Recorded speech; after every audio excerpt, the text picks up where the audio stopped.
Let's talk about the peace process now. We were joined by an analyst just moments back, and he said that the peace table, so to say, does not even exist. So which side of the conversation are you on?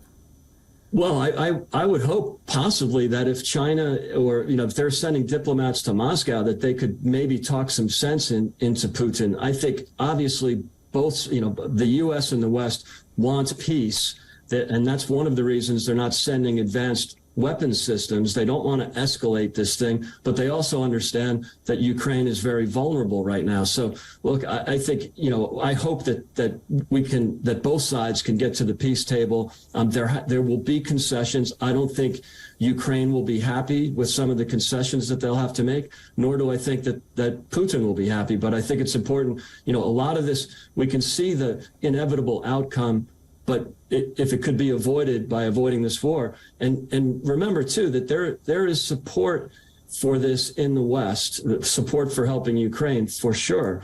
But I'm not sure how long that support will last, particularly in the U.S., where the number, the amount of money that's being sent without real accountability is starting to, annoy some of the critics of the war. And then you've got the fact that the U.S. border with Mexico has been open for 2 years and 6 million illegal immigrants have crossed the border.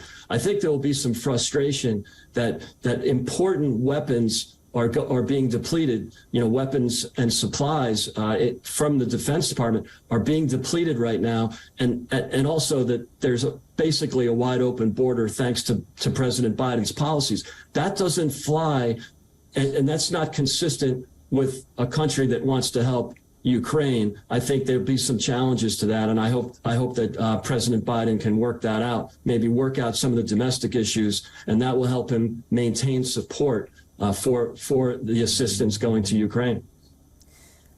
In the past 1 year, we have seen countries like China, countries like India, in fact, even Iran, Turkey played a big role in speaking to Russia, to trying to bring it on the peace table or trying to come to some kind of a consensus. Do you think these countries that are close to Russia at the same time do not have a very biased outlook towards the war can actually help end this war? I hope so. I wouldn't put a lot of credibility in Iran for sure. I would hope that China, in a purely transactional way, will realize that, the longer this conflict goes, the more difficult things will be for Russia in terms of trade, and also the relationship with the rest of the world. And I think I could say the same for India. They've been, neutral and trying to stay out of taking a direct side in the conflict. But this is going to affect global trade. It's going to affect energy resources. Obviously, it's affected food security in a great way. So hopefully some of these countries in the global south can actually look at this from a transactional view, not necessarily philosophically, but just realize that, this disruption to, for example, with wheat and fertilizer, sunflower oil, these are disruptions. And hopefully the world can encourage Russia to take a long-term view and consider that some of their allies or trading partners are going to suffer because of this. Right, Greg, now let's talk briefly about the humanitarian aspect of the war. Since the start of the war, Russia has denied allegations of war crimes. Even in today's speech, he said, and I'm quoting here, "We are not in a war with the people of Ukraine." But at the same time, thousands of Ukrainians have died, millions have been displaced. So if not Russia, who is to be blamed? It's a great question. And look, I'm not sure there's a lot of credibility in the West for what is being delivered, what news is being delivered by the mainstream media, and as well as from the government. So there's a lot of distrust in President Biden. There's distrust in the institutions because of some of the, a lot of misinformation that's come from both the government and the media the last few years. However, the one with even less credibility is Putin. So it's really hard to take him seriously when he says there's been no war crimes.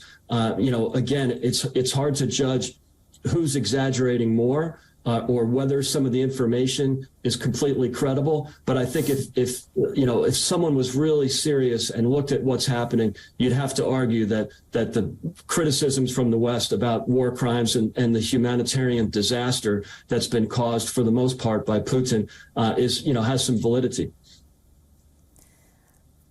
Right, I would like to agree with that. There are too many complications from both sides. It's a complicated war, so to say. So even as you said earlier in the broadcast, that it's not just the war on the ground, but also the war of words, who to trust, who not to trust, right?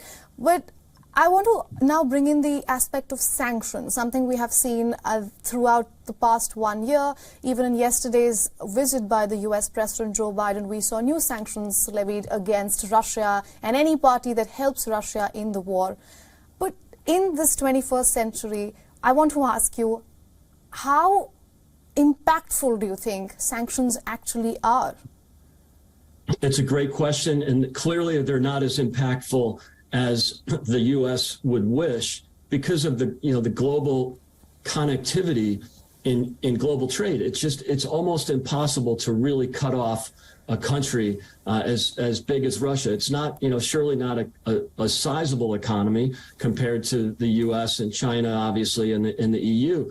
But this is it's not insignificant, especially because there are such large energy resources. So the world is dependent on Russian coal, Russian oil, Russian natural gas, as well as Russian food, and so as well as wheat and other food product coming out of Ukraine. So it's very difficult to cut them off, and all you're doing really is cutting out the swing price. So even if you don't buy oil directly from Russia, first of all, they can sell it to India or China, and they're clearly doing that. And secondly, even if you don't buy it directly, it affects the global supply. It affects the prices. So I think these sanctions coming from the U.S.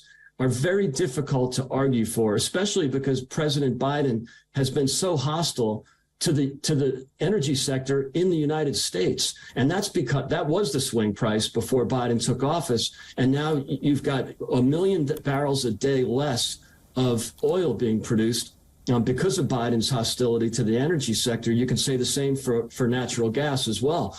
So this is really incoherent and inconsistent to try to block Russia from shipping oil, but at the same time, try to suppress the supply from your own country. It doesn't make sense. All it leads to is disruptions and pain and difficulty for people in the world who now can't afford to heat their homes, especially in Western Europe. So I think you've got some self-inflicted wounds here. So I think clearly sanctions don't work if you have incoherent energy policy and hostility to the private sector at home. And I think Biden will suffer if he doesn't try to make some more coherent strategy and deliver that strategy.